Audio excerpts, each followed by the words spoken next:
I've recently been in the process of world building the setting for my own future novel when I began thinking about the different religions in some of my favorite fantasy worlds. Of course, I would be building religions for my own stories, but how did some of the great authors of the day do it well? Naturally, one of the first settings I thought about was the Cosmere, since it's definitely my top favorite fantasy setting in literature. And when this thought came to me, the first religion that came to mind was Vorinism from the Stormlight Archive. Not only is it the major religion from my favorite Cosmere story, but it's also the one that's been fleshed out the most of all Cosmere religions. So today I wanted to take you guys through some of the core concepts behind Vorinism in this short video. We'll look at their beliefs, their culture, their priesthood, and even some of their history. Before we jump in though, please consider giving this video a like since it's the main way YouTube knows to promote the video. If you'd like to see more Cosmere lore videos, definitely let me know by liking and commenting down below. And if you're interested in more, then consider subscribing since there's definitely more to come. Also, just a quick shout out to the curators of the Coppermind, the Cosmere wiki. Without the awesome people over there, videos like this definitely wouldn't exist on the channel. Anyway, let's jump right in. What is Vorinism? And what is it they actually believe?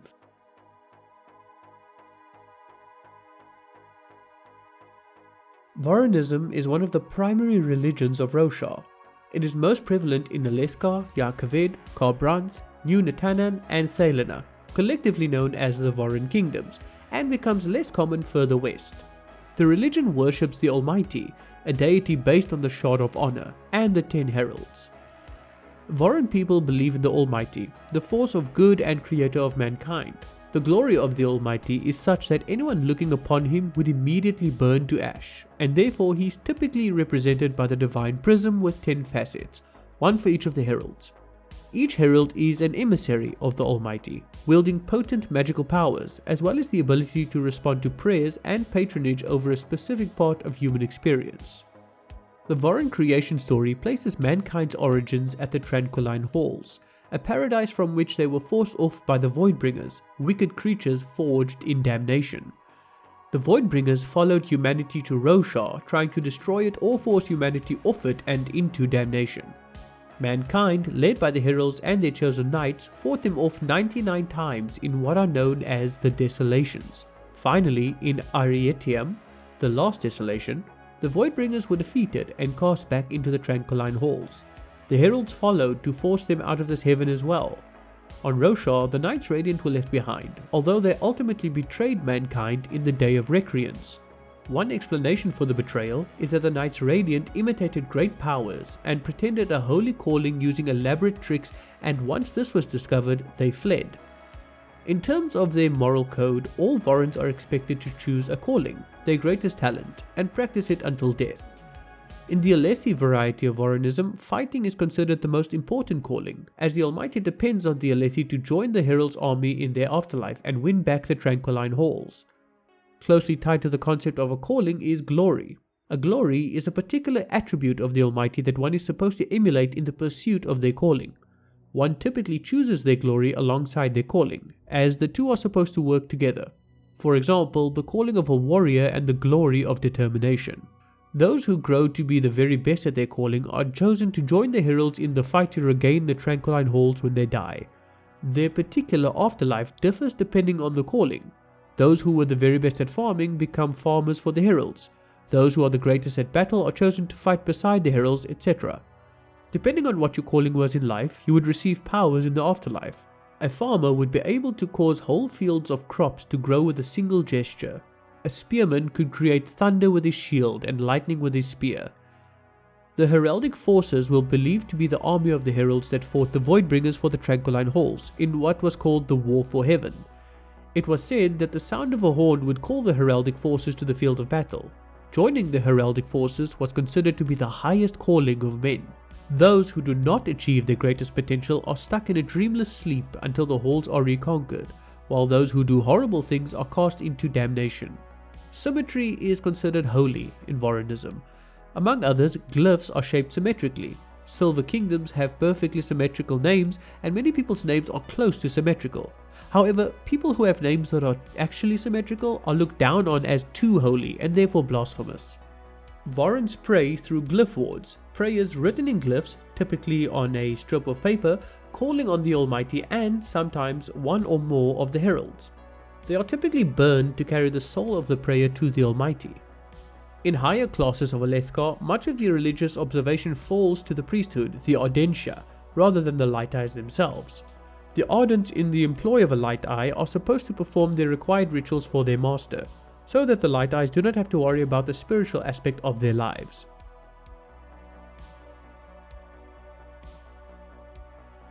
The Vorin religion is closely interwoven with the culture of the Vorin kingdoms, to the point where the same word is applied both to the faith and the culture.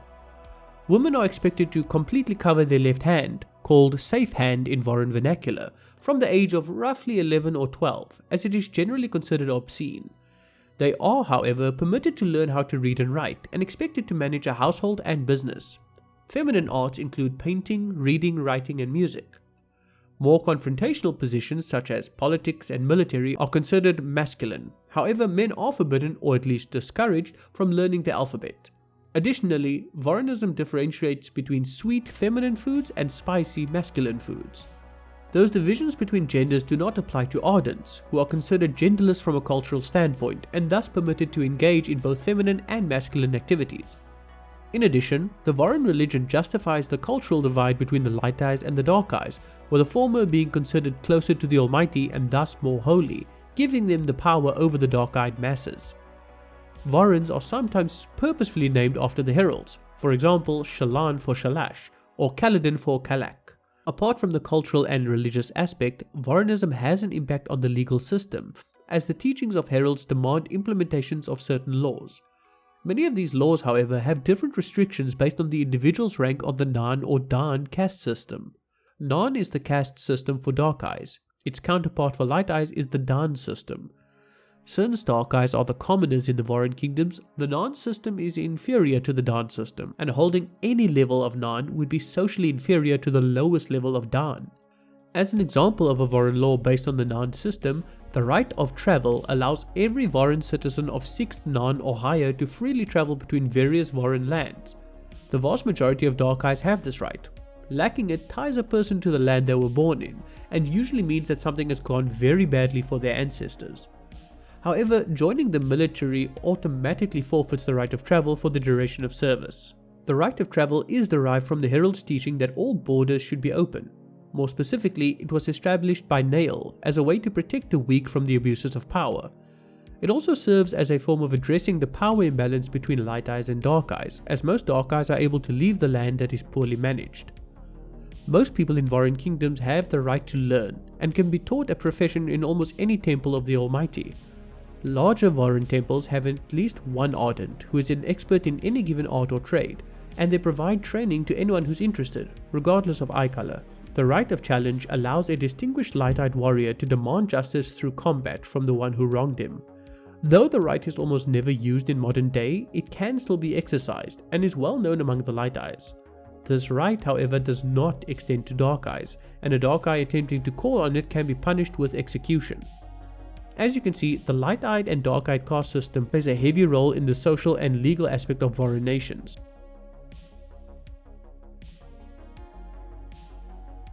The Vorin priests are called Ardents. The entirety of them is referred to as the Ardentia. In matters of faith, they are led by a council of curates, operating under the holy enclave in the Vedan city of Valath. This council has the authority to excommunicate members of the church, including the leaders of Vorin countries, for heresy, a right given to them by the Covenants of Theocracy, an unspecified but centuries-old document. Many Ardents have shaved heads, and men often have long beards. Both male and female Ardents are considered genderless from the social standpoint.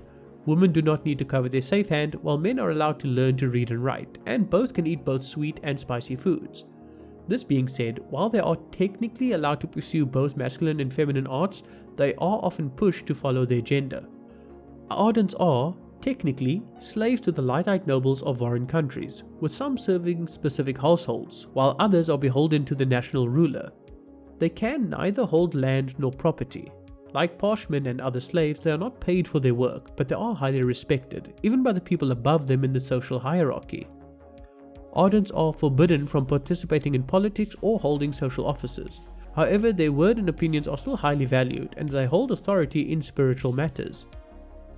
Ardents are responsible for the spiritual well-beings of their masters, and often tend to various rites and rituals in their stead, so as to allow the Light Eyes to go on with their lives unburdened. For the Dark Eyes, Ardents provide advice in pursuing their calling, as well as education. The right to learn means that any person who asks for it must be taught by the Ardents. For this reason, most major temples have Ardents specializing in most common skills, from fighting to writing. This also means that they are allowed to wield shard blades, as they must be capable of teaching the Light Eyes how to use them. In Alethkar, Ardents are the only people allowed to use soulcasters. They surround the practice with mystery, carrying out soulcasting at night and under heavy guard to prevent the general public from seeing. They are, however, not allowed to use soulcasters on people. Those among the Ardentia who use soulcasters are often worked until they die of savanthood, as their bodies become more and more like the things they soulcast. Ardents are separated into devotaries. Which are sects devoted to different aspects of Vorinism. Devotaries come in different forms. Some, like the devotary of the mind, are monastic, sequestered away from civilization to devote themselves, while others permit their members to remain in touch with the rest of the world. This being said, Ardents are generally not allowed to marry outside of their orders, though at least some orders allow them to marry each other. Overall, their chief purpose is to aid in the nurturing of the believers' callings. We don't yet know all of the different devotaries, but the ones we do know of are the devotary of purity, the devotary of sincerity, the devotary of insight, the devotary of denial, the devotary of the mind, the devotary of Kelek, the devotary of mercy, and finally the order of Talanat.